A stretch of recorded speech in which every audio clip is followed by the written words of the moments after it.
Now listen up, you blood angels. That is what you call red armour.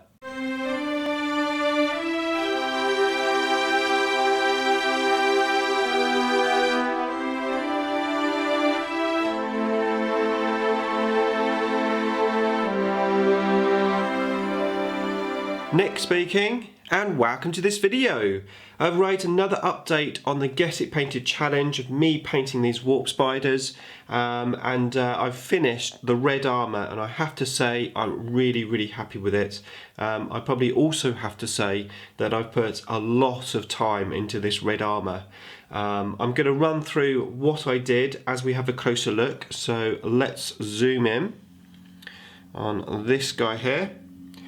So first of all, I went in with a highlight and I mixed a 50-50 mix of the bone colour that I was going to use for the highlight and then the base colour, the Mephiston red.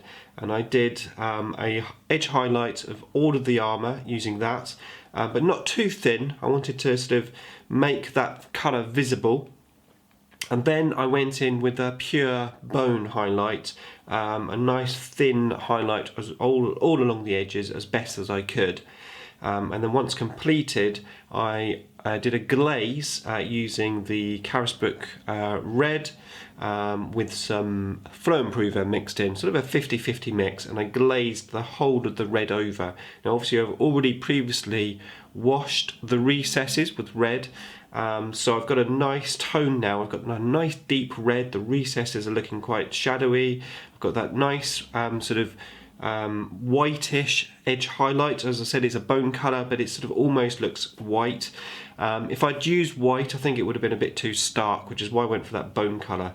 And I'm really happy with it, to be honest. Let's just move this guy around so you can see the back. Hopefully you're picking that up. There you go. So yeah, as I said, it looks really deep, really nice red. I'm really happy with it. It doesn't look anything like a Blood Angel red, which is obviously what I was trying to get away from. And let me just bring in another normal guy. I have only recently washed these. The wash should be pretty much dry now, but there might be one or two spots where it's a bit wet. But yeah, so I said, I am really chuffed with those. I think they look awesome.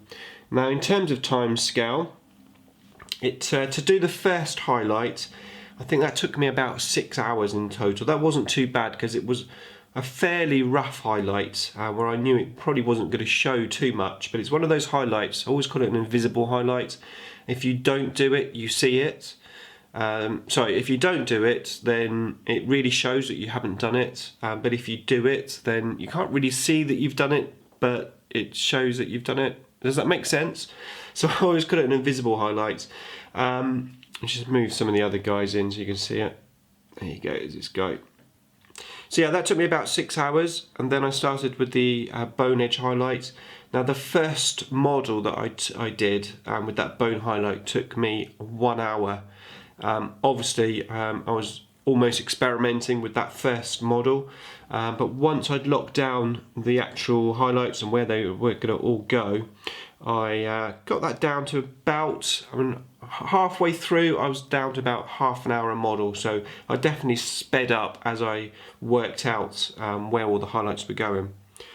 But yeah, that's how they're all looking, so really happy with them. I hope you like them as well. Just show you this excerpt here. So next, what is next? Well, I've still got to highlight the purple, I've still got to highlight the gold, got to do the blend from the silver to gold on those power weapons. I've also got to do the gemstones as well.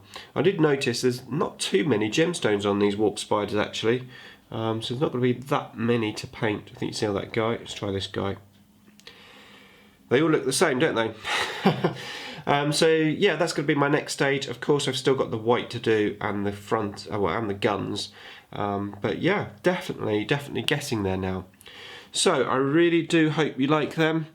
Thanks for watching, as always, and I'll see you in the next update.